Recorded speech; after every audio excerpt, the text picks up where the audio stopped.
Good morning, students. Myself Shanti Srivastava from Radiant Public School, class 4th, subject Hindi व्याकरण। So students, हमने previous video में lesson 3 शब्द विचार में शब्दों का वर्गीकरण के बारे में और अर्थ के आधार पर शब्द भेद के बारे में पढ़ लिया था। और आज हम लोग पढ़ेंगे उत्पत्ति के आधार पर शब्द भेद। तो आज हम पढ़ेंगे उत्पत्ति के आधार पर शब्द भेद। ठीक है। उत्पत्ति का अर्थ है जन्म। उत्पत्ति का अर्थ है जन्म।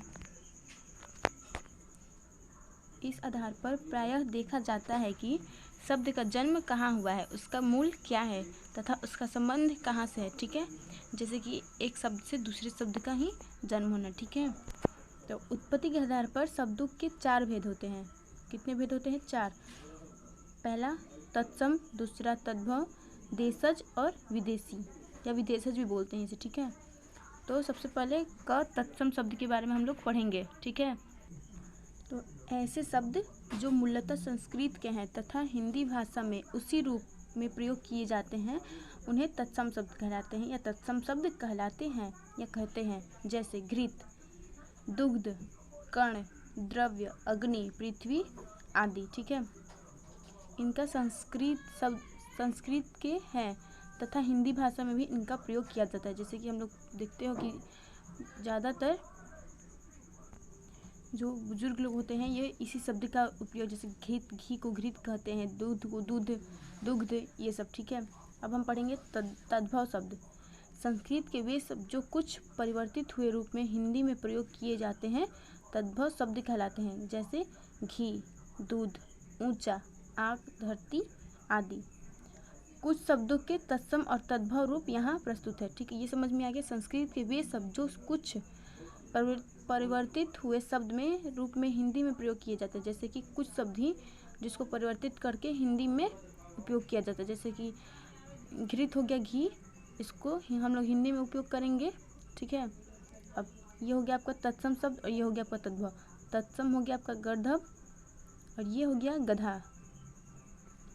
अक्षी, आँख। इसका हम उपयोग जो तत्सम शब्द है इसका हम हिंदी संस्कृत दोनों में करते हैं और ये जो है शब्द इसका हम सिर्फ हिंदी में ही प्रयोग करते हैं। ठीक है। इससे ही इसका जन्म हुआ है। शब्द का गर्दभ से ही इस सब गधा शब्द का जन्म हुआ है। ठीक है। अब पढ़ेंगे हम लोग देशज शब्द। वे शब्द जो देश की विभिन्न बोलियां में हिंदी में आ गए हैं उन्हें देशज शब्द कहते हैं। जैसे रोटी, सड़क, मिर्च, भोंदू, बिल्ली पर सरपट, बेटी, गाड़ी, चुटकी, थैला, चूहिया, चटपट। ये शब्द देश के विभिन्न बोलियां में हिंदी में आ गए हैं। ठीक है। ये विभिन्न देश के बोली हैं जिनको हम अपने देश में बोलते हैं। विदेशी या आगत शब्द। विदेशी शब्द तो जानती हो कि जो दूर से आए हो, मतलब दूसरे देश के विदेशी शब्द।